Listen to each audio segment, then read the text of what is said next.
সুপ্রভাত আমার প্রিয় ছাত্রছাত্রী, আর্টস ম্যাগনেট বিশ্বজিৎ চ্যানেলে তোমাদের স্বাগতম।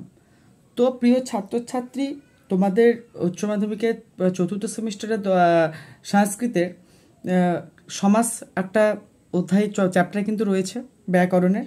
তো তোমাদের সমাসের আগে কিন্তু আমি আলোচনা করেছিলাম, দ্বিতীয় মনে আলোচনা দ্বিতীয় চতুর্থী আলোচনা করেছিলাম। তো আজকে তোমাদের আমি আলোচনা করব সমাসের নং তৎপুরুষ। অর্থাৎ এখানে কি বোঝায়? নং তৎপুরুষে কি হয়? পূর্বপদে নং বা ন এই অব্যয়ের সঙ্গে সুবন্ত পদের যে সমাস হয় তাকে এই নং তৎপুরুষ বলে। কি বললাম? পূর্বপদে ন বা নং অব্যয়ের সঙ্গে সুবন্ত পদের যে সমাস হয় তাকে নং তৎপুরুষ বলে। অর্থাৎ এখানে কি বসবে? নটা বসবে। এখানে যখন আমরা সমাসবদ্ধ করব তখন নটা বসাবো। দেখো যেমন আমরা কি বলতে চাইছিলাম, দেখো অধর্ম। কি? অধর্ম। এই অধর্মকে যদি আমরা সমাস বা ব্যাসবাক্য করি তখন কি হবে? অধর্মটা কি হবে? ন ধর্ম। কি হবে? ন ধর্ম। আবার একটা কি বলছি? অযোগ্য।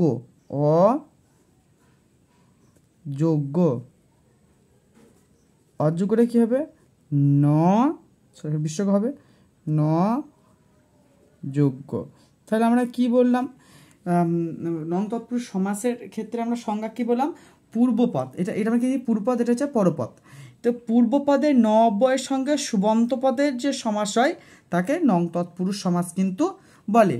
যেমন পূর্বপদে কি বসলো? ন বসলো, আর পরপদে কি বসলো? পরপদে সুবন্ত পদ বসেছে। এই দুটো মিলে যখন সমাস হয় তখন তাকে নং তৎপুরুষ বলে।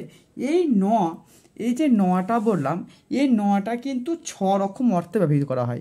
করকম অর্থে? 6 রকম অর্থে কিন্তু ব্যবহার করা হয়।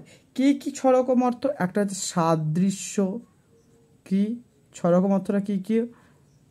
সাদৃশ্য,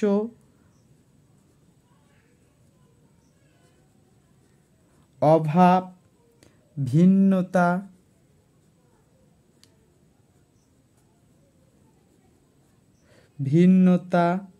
অল্পতা,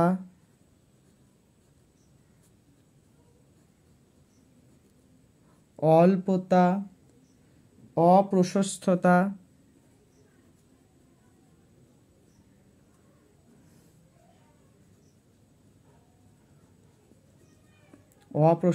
আর একটা হচ্ছে বিরোধ।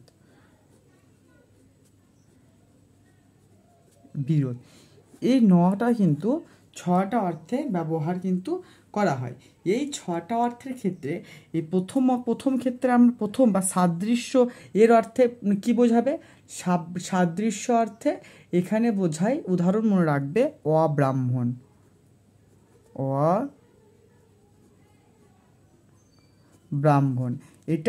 এটার সমাস কি হবে? ন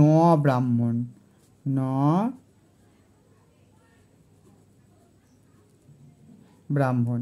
তাহলে সাদৃশ্য অর্থে কি বোঝাতে পারে? অব্রাহ্মণ। কি হবে? এটা কি? ন ব্রাহ্মণ। নেক্সট কি বোঝাই? 2 নম্বর আছে অভাব অর্থ। অভাব অর্থে কি হবে? অসুখম।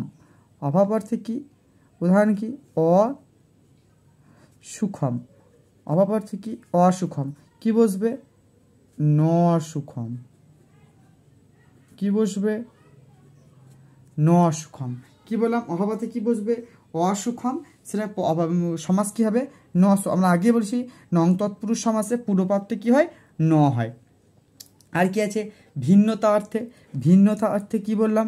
ভিন্নতা অর্থ উদাহরণ কি আছে? অঘট। ভিন্নতা অর্থে কি হতে পারে? অঘট। কি হতে পারে? অঘট। কি হবে? নঘট। তোমরা চিনতে পারবে যে নং তৎপুরুষ সমাসটা চিনতে পারবে যে এখানে কিন্তু অ থাকবে। যখনই ব্যাস বাক্য দেবে এখানে কিন্তু অ থাকবে, মনে রাখবে। চেনার উপায় হচ্ছে অ থাকবে। 4 নাম্বার কি আছে? অল্পতা। অল্পতা কি হবে? অকেশী। অল্পতা কি বললাম? অকেশী। কি হবে? নকেশী। কি হবে? নকেশী। আর কি আছে? প্রশস্ততা। কি আছে বললাম? প্রশস্ততা। আর কি আছে? প্রশস্ততা অর্থে বোঝায়। প্রশস্ততা অর্থে কি বোঝায়? ওটা অকাল। প্রশস্ততা অর্থে কি বোঝাবে? অকাল। কি হবে?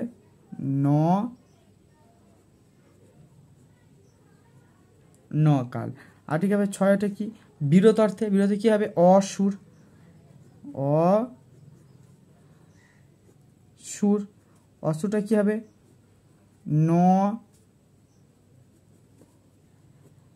নসুর। অসুরটা কি হবে? নসুর। তাহলে আমি আর একবার জিনিসটা তোমাদেরকে মানে ক্লিয়ার করে দিই। তাহলে নং তৎপুরুষ, আমরা আগে জানি যে তৎপুরুষ সমাস, তৎপুরুষ সমাস কথার অর্থ হচ্ছে তৎ মানে হচ্ছে সেই, পুরুষ মানে হচ্ছে সেই পুরুষ, একে কিন্তু তৎপুরুষ সমাস বলে। আর তৎপুরুষ সমাস কি? উত্তর পদের অর্থটা উত্তর পদ, অর্থাৎ যে প্রথম যে পদটা উত্তর পদ বা পূর্বপদ, যেটা উত্তর পদের অর্থটা কিন্তু প্রধান হয়ে দাঁড়ায়। উত্তর পদের অর্থটা কি হয়? প্রধান হয়ে দাঁড়ায়। তো এই তৎপুরুষ সমাস আলোচনা প্রসঙ্গে আমরা অনেক কিছু আলোচনা করেছিলাম। এই তৎপুরুষ সমাসের অন্য একটা ভাগ রয়েছে কিন্তু আমাদের নং তৎপুরুষ।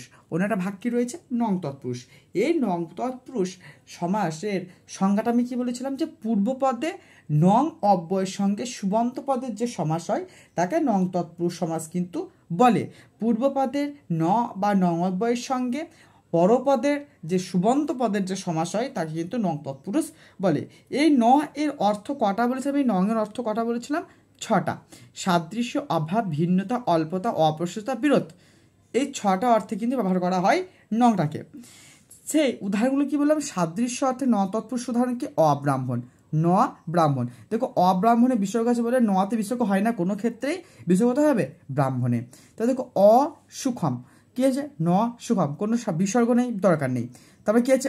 অঘট, বিসর্গ দেখো ন বসাবো, অটা কি হবে? ন, আর ঘরটা ঘরে বিসর্গ করবে। অকেশি, অটা কি হবে? ন, কিস্তে কেশি। অকাল, অকালটা কি হবে? ন, অটা কি হবে? ন, আর কালটা কি হবে? কাল বিসর্গ। অসুর, ন সুর। ক্লিয়ার? তো তোমার যদি ভালো লেগে থাকে ভিডিওটা, তো একটা লাইক, কমেন্ট ও শেয়ার এবং সাবস্ক্রাইব করে দিয়ে কিন্তু চ্যানেলটার পাশে থাকবে। ধন্যবাদ।